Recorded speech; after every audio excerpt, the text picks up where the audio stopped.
Welcome to Make Your Mark podcast, where guests share their experiences, insights, and tactics to help you accelerate your business. So building, scaling, and monetizing your business is made easier. And I will be your host, Suthar. Hey guys, welcome to another episode of Make Your Mark podcast. And oh my goodness, I have such an exciting guest for you today. Why? Because not only is she an award-winning marketing and media strategist, an international speaker, a podcast host, a magazine publisher, and a seven-figure event producer, but she's got some really good secret sauces up her sleeves that she does in the background of her business. This is how she has built her business to become this awesome empire.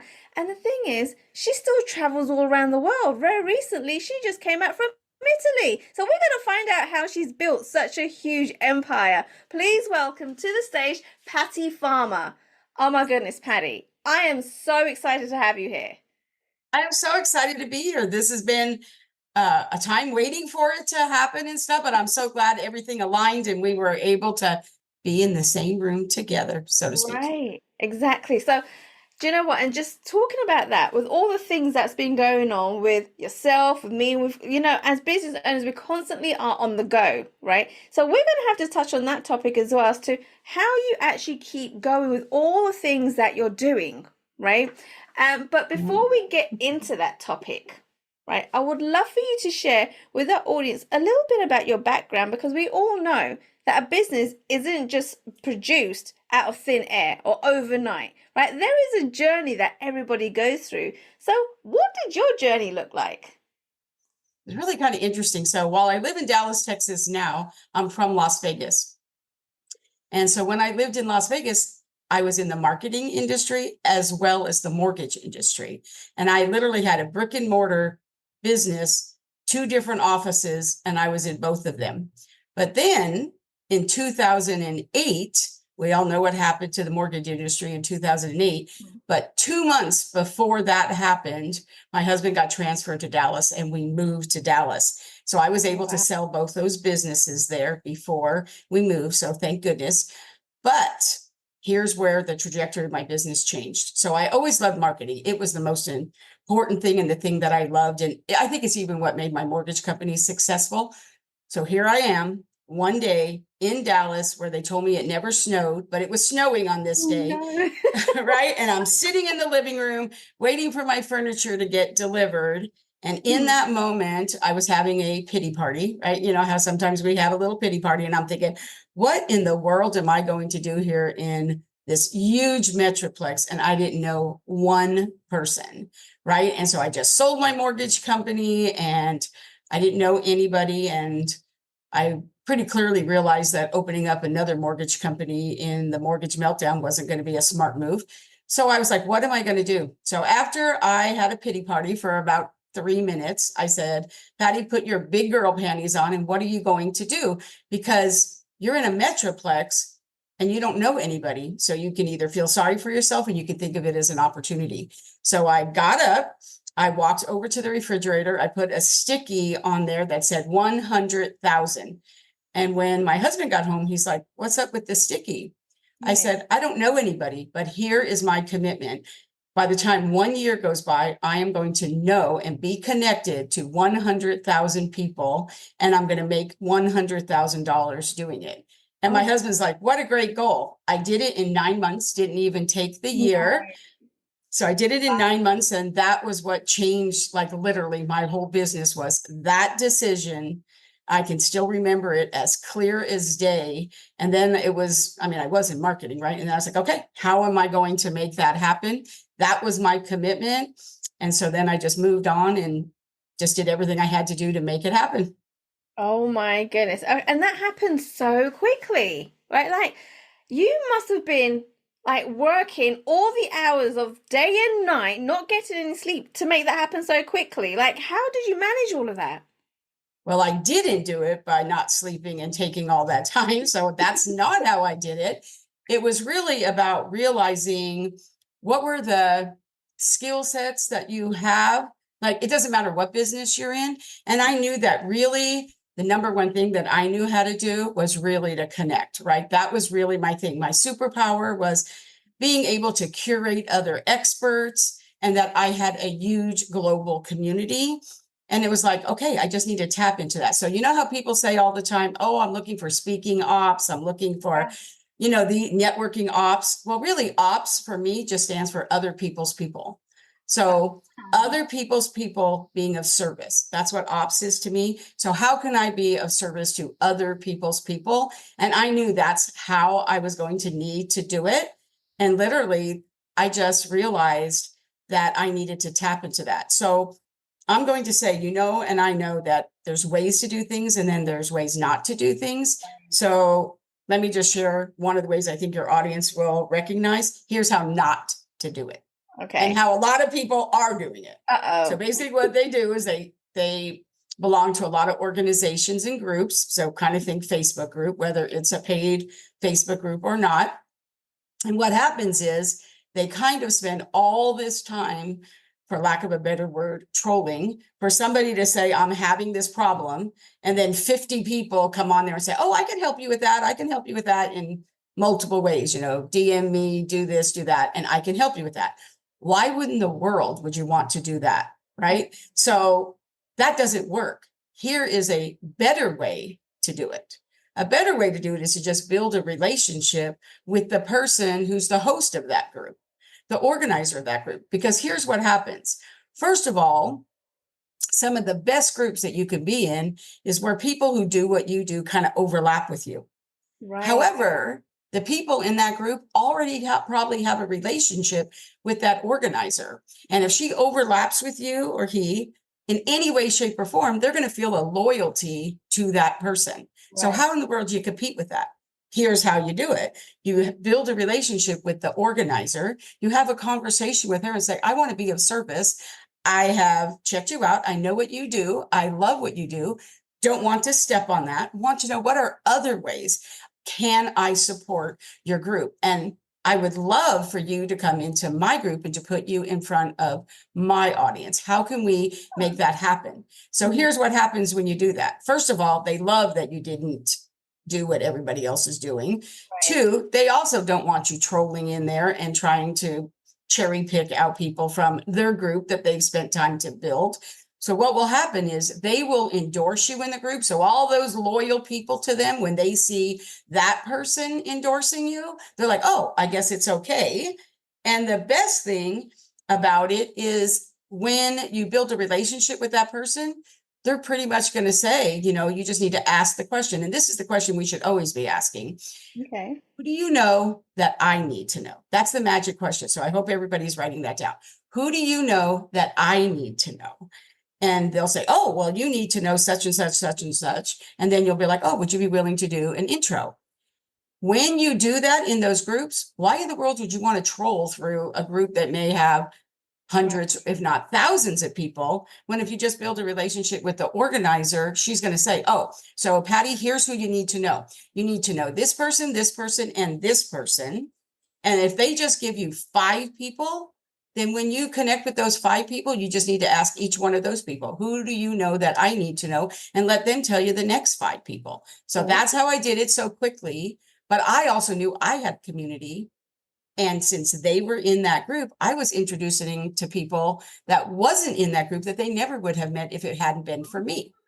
So I gave that example in a Facebook group, but it could be, you could take that example anywhere in a group that you're in about podcasting, in a group that you're in about this, and on LinkedIn, whatever. But it's always about how are you being of service to them and where do you want to spend your time? So I literally picked out the 5 people that I knew I needed to know, right, in Dallas, and then 5 people that I needed to know that were not in Dallas.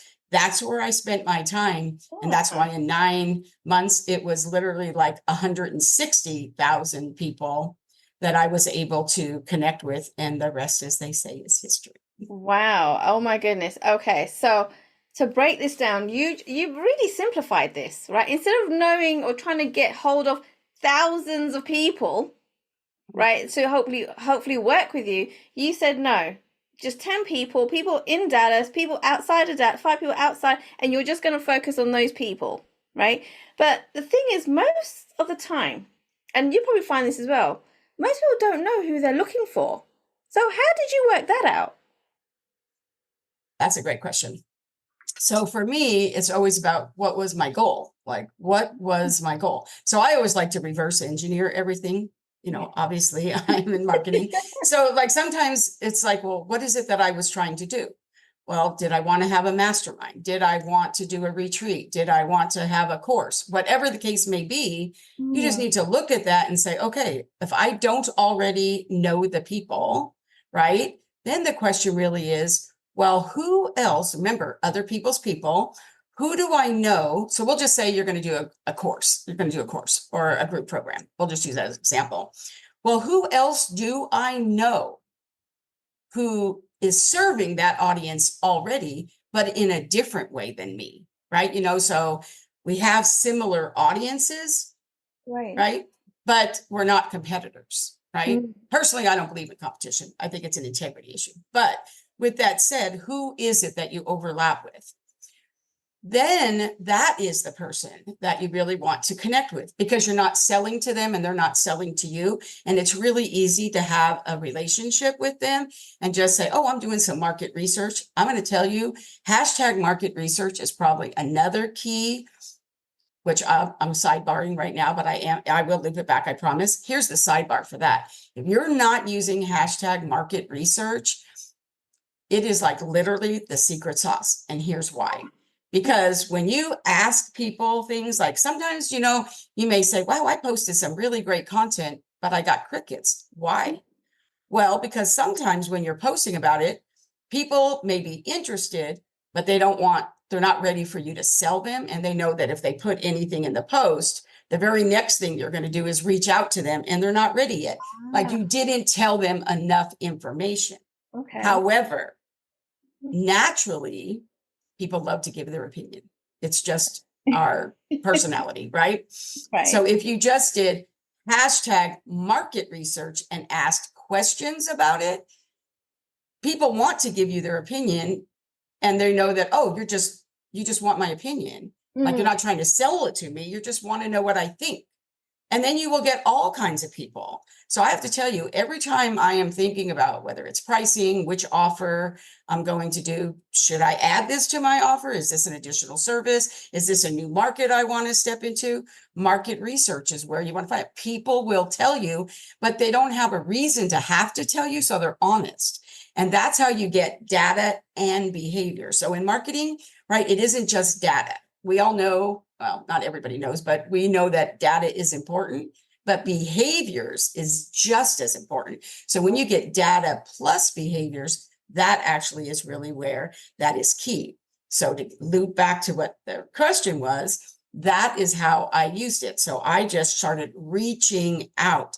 So remember back in the day, this was really popular several years ago, when you used to see all these posts where people would go out and say, I'm trying to figure out what words describe me. If you were going to describe me with 3 or 5 words, what would they be? Remember, like everybody was doing it. yeah. And then people would say, but it didn't work really, because what everybody would say, if they really liked you and they were connected to you, right? They would say things like, oh, you're loving and you're caring and you're kind. That really wasn't what we were looking for, Mhm. right? Because we didn't word it correctly. But if Right. we would have said market research, hashtag market research, I'm looking for adjectives that describe, how I serve and how I show up and blah, blah, blah. And you change the question, you'll get different answers. And that's answers that you really want. So there's all these different ways that we can do it. But when you're thinking about being in front of other people's people, Right. you just need to give first, right? We've all heard that, but not just give to give. Like there's nothing wrong with giving to give. So I'm not Right. saying that. But to answer really where you can do these things, it's to be intentional and strategic about where is that, so thinking about, what kind of things are you doing? What are you involved in? Who do you know? Like if you know somebody who's getting ready to do a summit, right? Or getting ready to do something, who can you introduce somebody to? And here's an example. is kind of an interesting example on LinkedIn. So Okay. on LinkedIn, one of the things that I do on LinkedIn is that when I do my reach outs, right, my reach outs, once we connect, right, I never go to, oh, I want to try to sell you, right? Hello, that doesn't work, right? But what I always want to be of service. So one of the things, because I've already done my due diligence, I will say in one of the first correspondence we'll have is, now that we've connected and I know a little bit more about you and your business and, you know, your vision, here are 5 people that I think you might want to connect with too. Ah. Okay. And then I do that. Now, here's kind of the key. Mhm. This is where the little bit of work is, but if you do it, you'll use it for a lot of things. So I just have it on my desktop. It's just a Right. spreadsheet. So Mhm. like for you, I have your name on there, and in a conversation that I would have had with you, I would have asked you, so is your absolute, you know, ideal client? Who are the people you like to work with? Who are your power partners? Like, I would have asked you those questions. And when you told me, it would be put in my spreadsheet. So now, whenever I come across them, it's not like, oh, I have to do all this work. All I have to do is like, oh, this is who they're looking for. Let me go to my spreadsheet, and I just look at my spreadsheet, which I can sort by those things and go, oh, well, here's 5 people that I know, and I can tell them I'd like to introduce them. But you want to know what happened that I didn't expect? What's that? So they love that. They love that. But Right. here's what happened that I didn't expect, but obviously use, or leverage, I guess would be the word, is that people would write me back and they would say, thank you so much, Patty. That is like amazing. But what would I have to do to be on that list of the 5 people you're introducing to other Oh. people? Oh. See, I hadn't gone that far in the strategy at that time. But I've been doing the strategy for a long time. And I was like, oh, that's a good question. So then I would explain to them about, you know, I would kind of teach them about my spreadsheet. And they'd be like, what a great idea that is. Yeah. So every time I connect to somebody, the first thing I want to do is give and serve. But it does a couple things. One, I'm being of service. And usually people are used to people connecting to them and trying to sell them something or asking them for something. So I'm being of service. So that's the first thing. 2, the people that I connect them to are so powerful and such great connections that gives credibility to me, Right. right? Yeah. And 3, when they reach out to those 5 people and say, oh, Patty Farmer said that, you know, since I know her, I need to know you. So what are they going to say about me? Oh my gosh, Patty Farmer is like, you know, whatever. And so literally now you have 5 people times 5 people, which Mm. is 25 people times the person that you introduce them to. So this is how you're going to grow quickly in a very positive way. That literally takes me 3 minutes to copy and paste, really, now Wow. that I've done the work. Yeah. Oh my goodness. So your list must be humongous, right? With more and more people being added because you don't stop. You still connect with new people every single day. I do, but I will say that really, to grow your business to $1 million, to be a 7-figure owner, you only have to have 12 if they're the right people. And then you Oh, have 12. I have a whole system on that. It's okay. 12 and then 3 people behind each one of those people to the 12.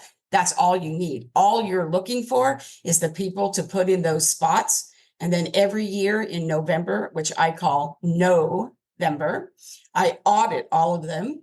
I audit all them and then decide, do they still need to have a seat at the table or do I need to change them out? I have a whole system on it that I use and teach, because really, honestly, we don't have time to spend doing all these Right. other things, but we also are always looking for other opportunities, right? So like, say I'm connecting with a speaker. Well, obviously what I'm also going to do, the 5 people I'm going to connect, somebody who tells me, oh yeah, I'm a speaker and I'm looking to speak globally like you do, Patty, or I'm looking for whatever. The 5 powerful people I'm going to introduce them to are people that I know that actually do speakers, right? So I do that. Everything that I do, every time I speak, every time I'm on a podcast, my goal is to replace myself. Once I've done it, they see what a great job I do, you know, hopefully, but I do, right? You Then do. they're going to be like, oh, so when I come back to you and say, you know what, now that I know what your podcast is about, now I know who your audience is, I have to tell you, I curate a really great group of people, and I have like 5 people I would love to introduce you to. And they're like, oh, Patty, if they're like you, I would love that. And so I'm always replacing people with them. If every single speaker, if every podcast host, if every podcast guest, when they were done, said to themselves, you know what? That was a great host. I love being on her podcast. Or, oh, that was a great guest, whatever. And you just thought of 5 other people and replaced yourself. If everybody did it, think of all the people in your community that if we were all doing that for each other, nobody would ever have to look to be on a podcast. Nobody would ever have to find guests because we would all have them, and we would have really great ones because they were backed by your community. That's right. Oh, I love that. Oh my goodness. So, all right, let me take a couple of steps back here, right? Okay. All right, this must come down to like you being a strategist as well, right? You understanding people, systems, how it all works, coming from a marketing background. Because where you just broke it down, right?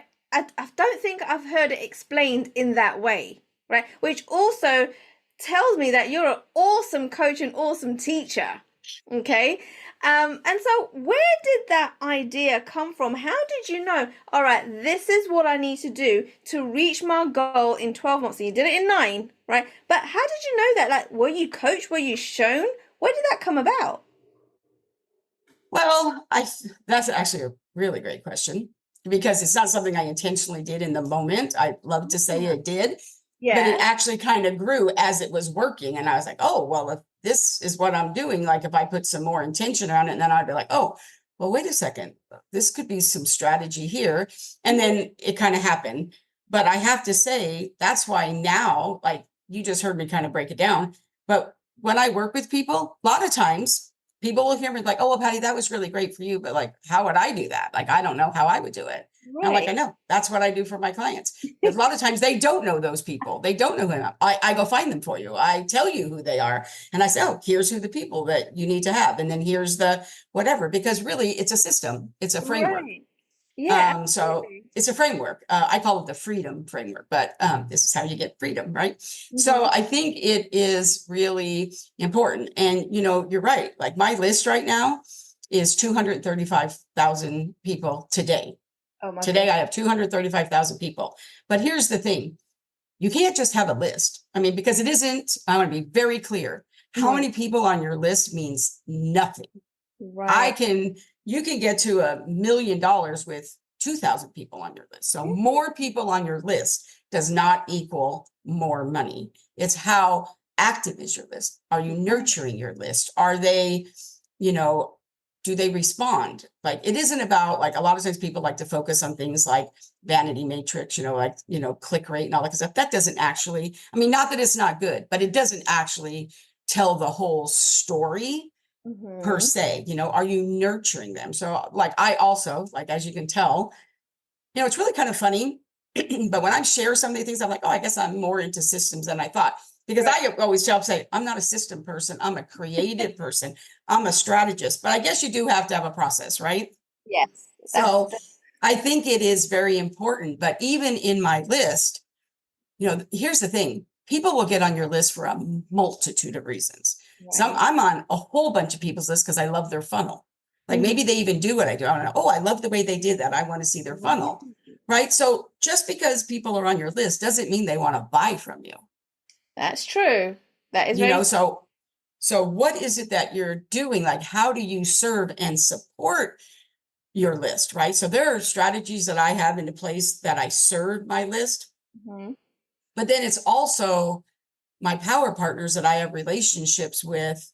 And I am very, very selective, extremely selective. If somebody comes to me and asks me to share it with my list, right? Like there's some criteria that has to happen.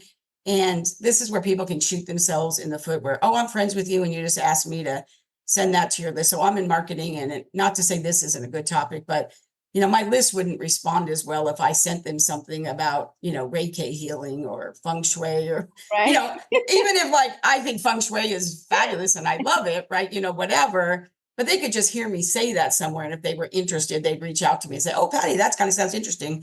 Who should I, talk about to somebody in feng shui, whatever.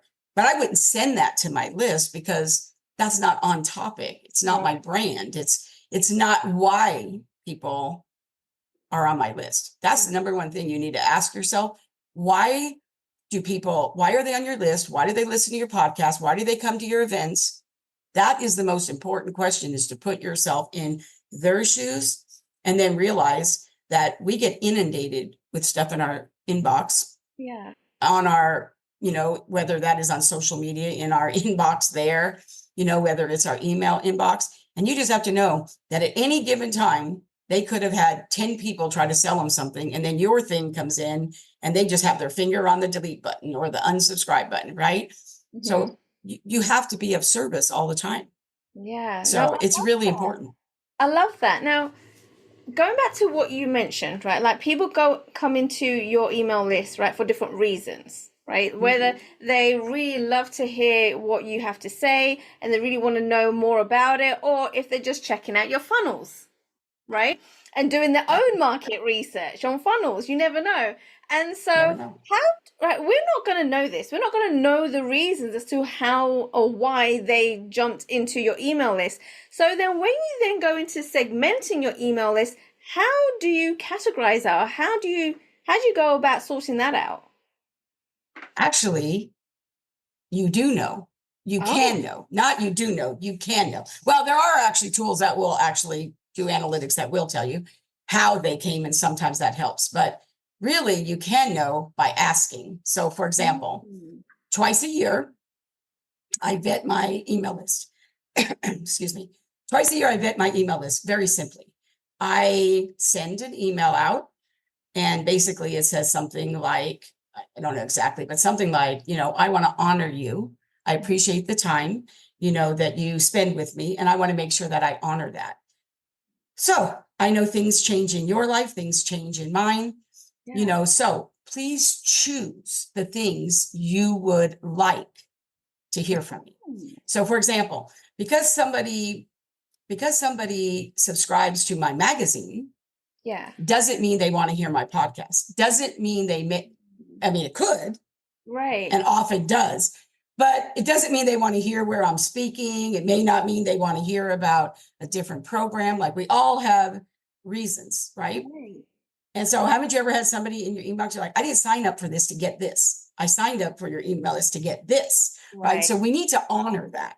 So basically what I do is when I send it out, I actually tell them, if you would like to hear about this, and basically what I do is I just put each one of the ones that I feel are appropriate, what those lists are, and I just let them click on it. And when they do, it actually segments themselves, and they actually go into that list. Oh, that's because your CRM won't duplicate. So if they're in more than one list, it won't duplicate. So basically what you need to do is let them choose, what would you like to hear about? Oh, I want to hear about where you're speaking. I want to hear about new programs. I want to hear about the podcast. I want to hear about the magazine. And then they just click on the things they want to hear about. And when they do, my system automatically puts those in that list.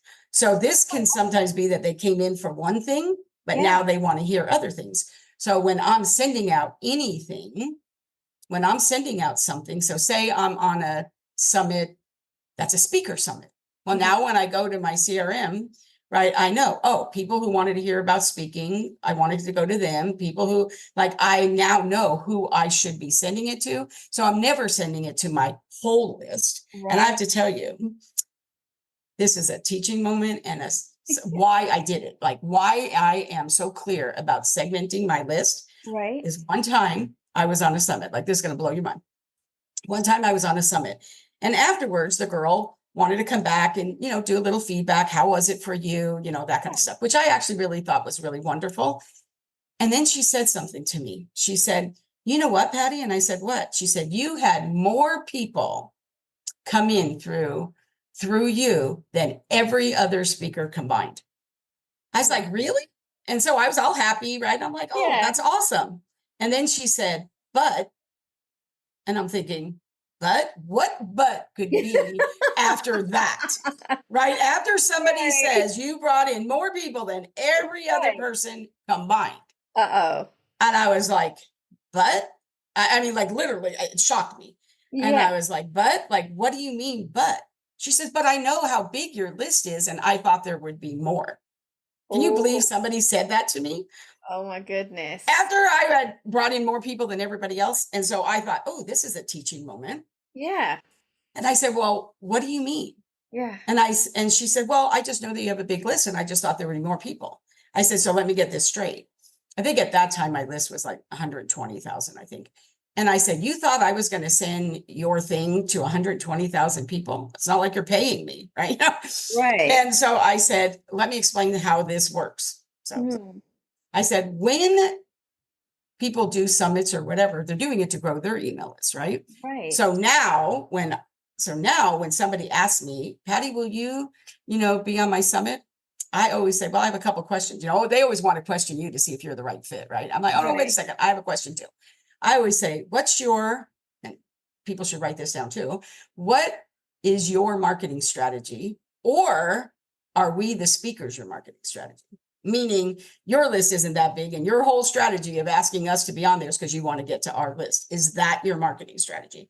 Now, not to say that would be an automatic no, but do they have any other strategies? Right. Because if they've asked, to go back to my other thing, if they've asked me and a feng shui person and a Reiki person, not that there's anything wrong with that, but then really all those people may not be your people, Right. Yes. right? Okay. So taking that back around, I said to her, I asked you, which is what I do whenever anybody asks me to do anything. Yeah. Oh, well, who's your demographic? Who's your target audience? Who do you want this in front of? And she had said that you had to have a minimum of 5,000. Okay. So I asked her, well, who are the people? And then she told me. So I segment my list in groups of 5,000. Now there could be 10 lists that are all about the same thing, but I always do them in groups of 5,000. So when she said to me, Why groups of 5,000? because usually when people ask you to do something, they always want you to have a list of 5,000. Okay. All right. Okay. So that's why I do it. Mhm. Also from a filtering point of view of how emails gets filtered, it actually, you'll have less kickback and bounces and stuff if you do that. But so anyway, so 5,000. So when she said that to me Yeah. and who the right people were, because it was about speakers, so obviously I wanted more people too, I Mhm. sent it to 10,000 to two of those lists. I sent it to two Right. of those lists. So did everybody on my list get it? No. Were there 7 or 8 lists that were speakers or her right audience? Yes, but I didn't send them to all. Here's why. Because the next 2 weeks after that, I was going to be in another summit and the audience was similar. So I don't want to beat my list up. I keep sending everybody to all these different things. So Yeah. I sent it to 10,000 people, which is why she got the most amount of people, because those 10,000 people I sent it to were Mhm. exactly her audience. Awesome. Okay, so that's why. So that's the first thing to learn. The second part that I hope that people get out of that is, so say 2 weeks later, I'm speaking somewhere else and I want to promote that. I'm not going to send it to the same 10,000 people. I'm going to send it to 2 other lists that Right. are of those people so that I kind of move it around. So I'm not always hitting my list, because that's how people Right. will delete and unsubscribe, because that's not my thing. It's somebody else's thing. Now, Mm. if it's my thing, I have a different strategy. But Yeah. for somebody else's, I mean, really, honestly, if you ask me to do something, really, do you have the right to ask me to send it to 200,000 people? No, of Mhm. course not, right? So this is what I'll do. So for me, as I build those relationships, I know who they want to be in front of. So for me, that's one of the things that I bring to the table. I'm not just going to share you with people. I'm going to share you with the right people. People. Yes. I love that. Oh my goodness.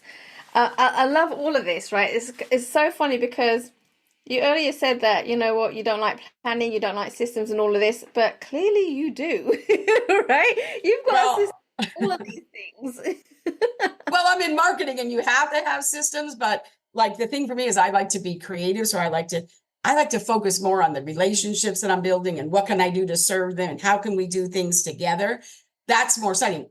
The other systems are just because I have to have a strategic and intentional way to do it. You know what I Yes. mean? Yeah, and I love that because people will say that you got to have an intention for everything. Like, what is your intention for doing certain things, right? So you kind of off the right from the beginning know what the intention is, or you work on what is it that you want to get out of because you reverse engineer everything, as you said earlier, and you work backwards to see what steps you need to put in place to get to that goal, which is awesome because it comes automatically to you, right? So I know it does. Like, again, like if somebody had a course and so somebody came to me and they're like, you know what, Patty, I'm coming out with this course. So there's two things, right? So somebody says, Patty, I'd like to hire you. I'm going to do this event, or I'm going to have this course I'm going to launch, or whatever. Like, I need to do some marketing around it. Okay. So the first thing I would say to them is like, okay, so what's your price point? mm-hmm. And if they said, oh, it's $10,000. Right. So here's the two questions that I would ask. It's kind of sounds, but hey, I say, have you ever wrote a check for $10,000? That's the first question. It might not be the question people expect, but that's my first thing I want to say. So if they say they want to sell that for $10,000, my first question is, have you ever purchased anything for $10,000 and invested in you for $10,000? Right. Now, I would love for you to explain why that's important, though. Here's why.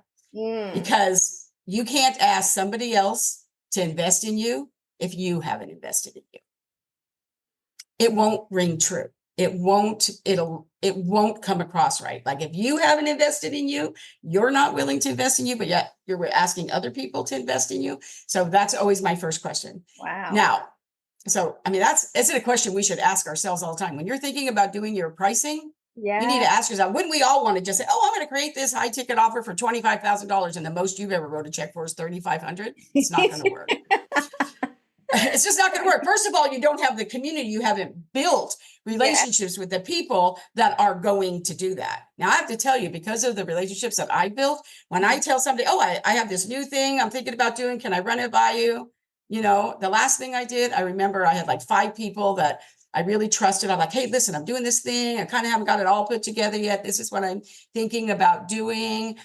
And, can I share it? And they're like, yeah. And then I told them, all 5 of them said, I'm in. I said, I haven't even told you what it costs yet. They're like, I don't care what it costs. I'm in. So if you do it right, that's kind of the response you're going to get. Okay. So if they say $10,000, okay. So that's the first question. And then, kind of want to know what the value is going to be. Is it like worth $10,000 really? But here's the question of how to reverse it. Okay. Well, what's your highest thing you're already doing? And if they say, oh, I have this $997 thing, like you have to say to yourself from a marketing point of view, will people who go from a $997 to $10,000, if the value is there, of course they will. However, it'd be a lot easier if they're going to do this thing for $10,000 if you ask yourself, well, you know what? If this is $10,000, I mean, that's kind of a price point. What would they need to have before it would be an easy yes for them to lean into $10,000? Right. And maybe that's a $5,000 something or a $7,500 something. And then you have to ask yourself, okay, well, what would they need to have before the $5,000? And it doesn't have to be this many things in between. And it also depends upon what it is. Like to go from a program that they've spent time with you to go into a mastermind is not as big a jump. To go from something to like one-on-one coaching that they might want to have, maybe it isn't that they're not that price point is too high. Maybe you just need to shorten the time on it. Like instead of making it be this much for a year program, maybe you make it a 6 months program so that the price point's a little less. I mean, there's a lot of different ways. These are all marketing strategies, but the fact of the matter is, the question is why? Like, why do they want that? You know what I mean? And so I think it is really important. And I know we're all about stories, but I will tell you that I had somebody do an intro for me to this girl who was a financial advisor. And because she was introduced to me by somebody I really had a relationship with, I got on the phone with her. I literally was on the phone with her for like 90 minutes, which I would normally not do. Wow. But I did because I was so interested in what she wanted to do. As we're wrapping up, she says to me, so Patty, what would it look like to work with you? Now, normally this would not have taken 90 minutes. I literally did all these things. this was a learning thing for me too. So I told her at that time it was $10,000. And I said, oh, well, I could do this, this, this, and this. Pretty much literally. And she said, oh, no, actually, this thing that I did, as a matter of fact, it was $5,000. It was this very Okay. small, like just 3-month thing. And she said, well, I can't pay $5,000.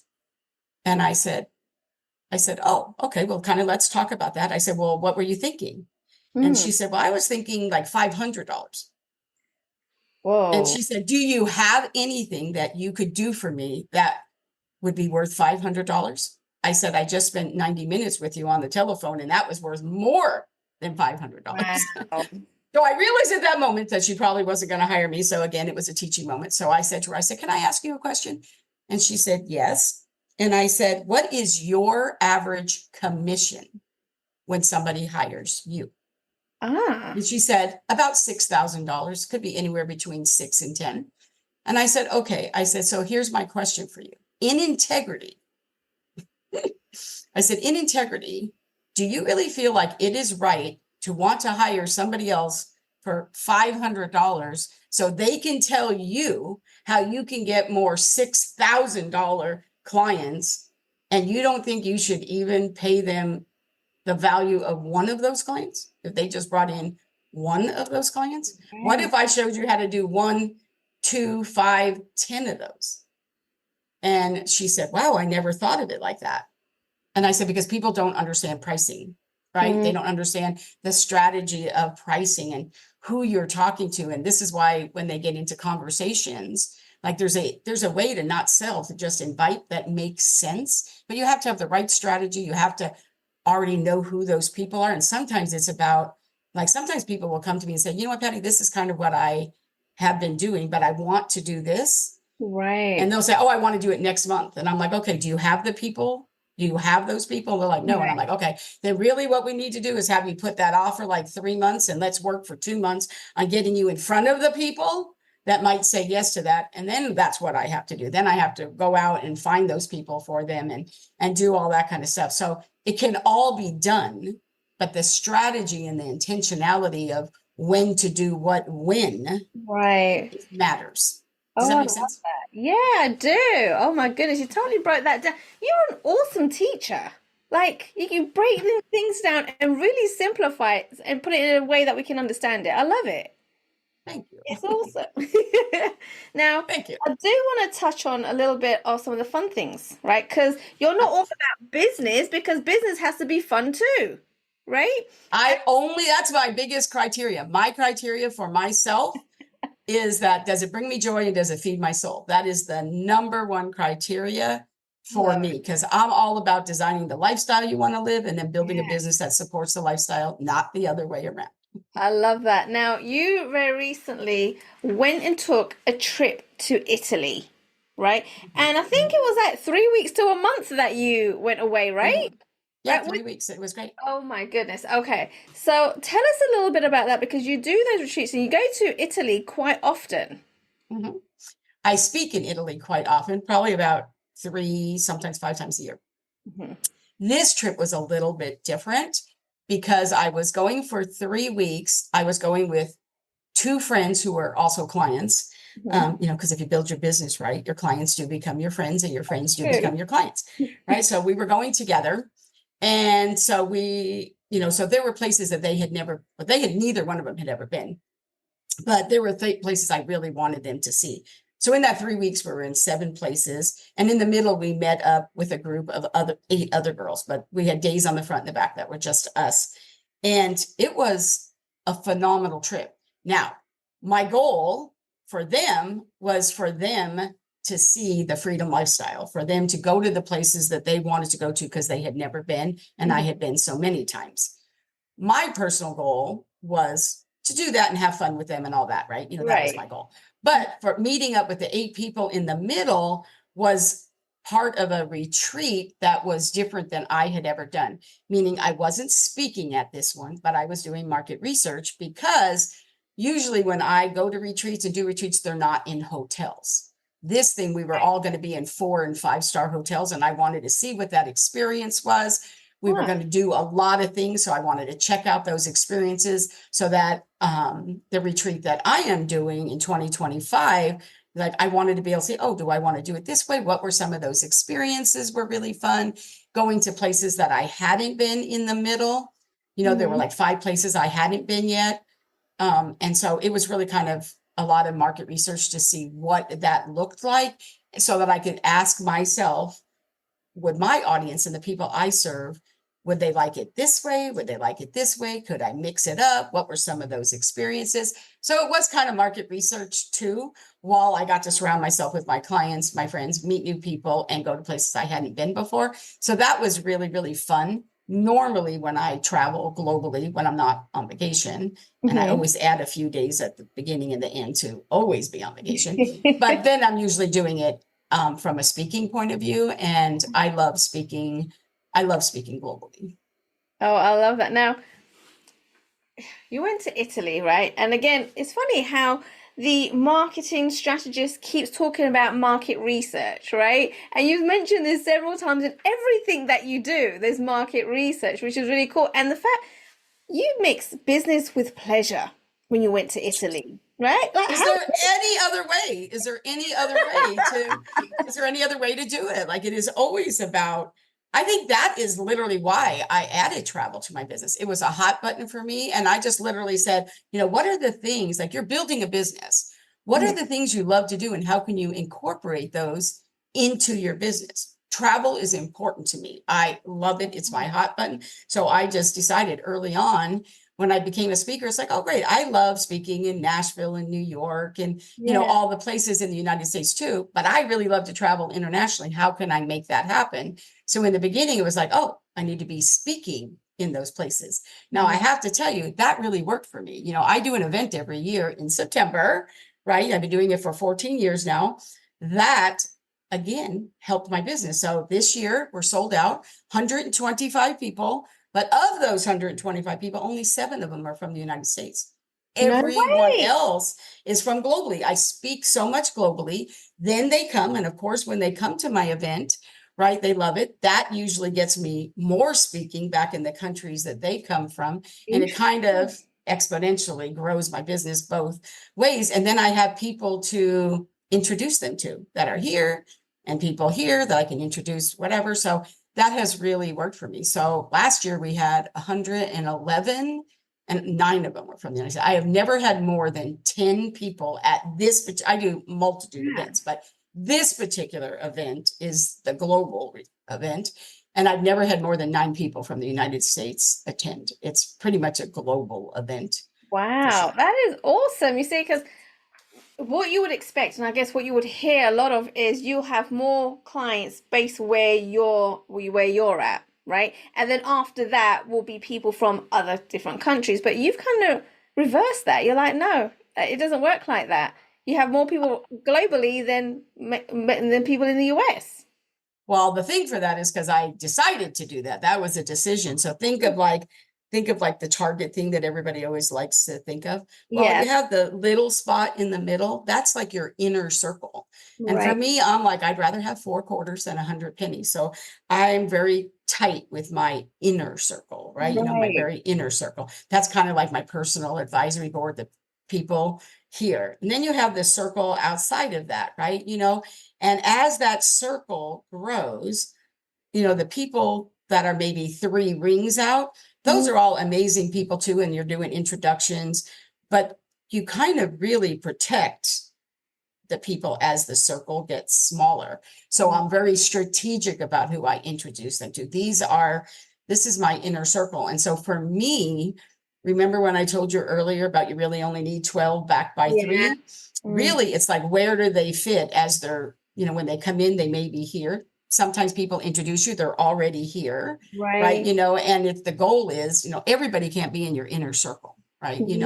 So you just have to know that there's people for different things, like, Yeah. and there's a lot of different ways to do market research on that. So for me, there's a whole strategy on how do I help people know where those people are, where do they come from, how do you find them, right? And when you do find them, what are the things that you need to do to start building that relationship, right? Like there's just things that you just have to know that you need to do. But I love doing those things. I'm creative. I'm a creator and stuff. So have I had to build a system? Yes. I did. I probably was already doing the system, but once I started teaching it, well, now you kind of had a system, right? Because you couldn't just say, oh, well, because I just do it that way because, whatever.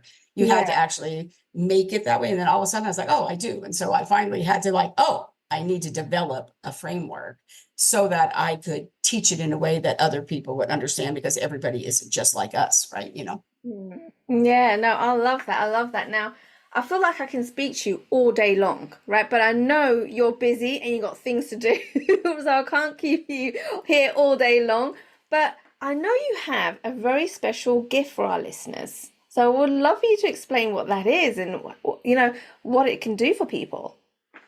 Absolutely. So the gift that I want to have is because, like you said, I'm an educator. Yes. So I want them to take all this information. So I put together this assessment where they can just go in, answer these questions, and I'm pretty much going to guarantee you that if you do that, if you never speak to me, if you never have any contact with me, you will walk away with seeing where you're excelling and go, rah, rah, I'm doing this right. Great. You're going to find some places where, this is where I need to pull in some partners. You're going to find places where like, I have a gap here. I didn't realize I had a gap. You're going to find places you're going to be like, oh, this is low hanging fruit. I need to jump all over this when I need a cash injection. Like just answering that, it'll take you 3 minutes or less. You will be able to know all those things about yourself. That's why I do it. Not everybody's my client. I don't get to speak to everybody, but I always want to be of service. So this is something that will really help them. And so, yes, that's my gift. And I'll tell you how to get it if you want, or I don't know. That would be great. Okay. I don't know if you wanted a button. Okay. So all they have to do is go to M3, which stands for Marketing Media Money, which is my brand, Marketing Media Money. So M3bizquiz.com, M3bizquiz.com, and they will get there. So. Oh, I love it. I love it. Now, if there's people out there listening, they're like, oh my goodness, no, I want to talk to Patty. I need to connect with her right now. I need to have a conversation. How can they connect with you? So to make it easy, they can just go to my website, Patty with a Y, pattyfarmer.com. They'll find the magazine, the podcast, everything I do, how to connect with me, all my social, everything is all in one place. So pattyfarmer.com, it'll tell them everything they need to know.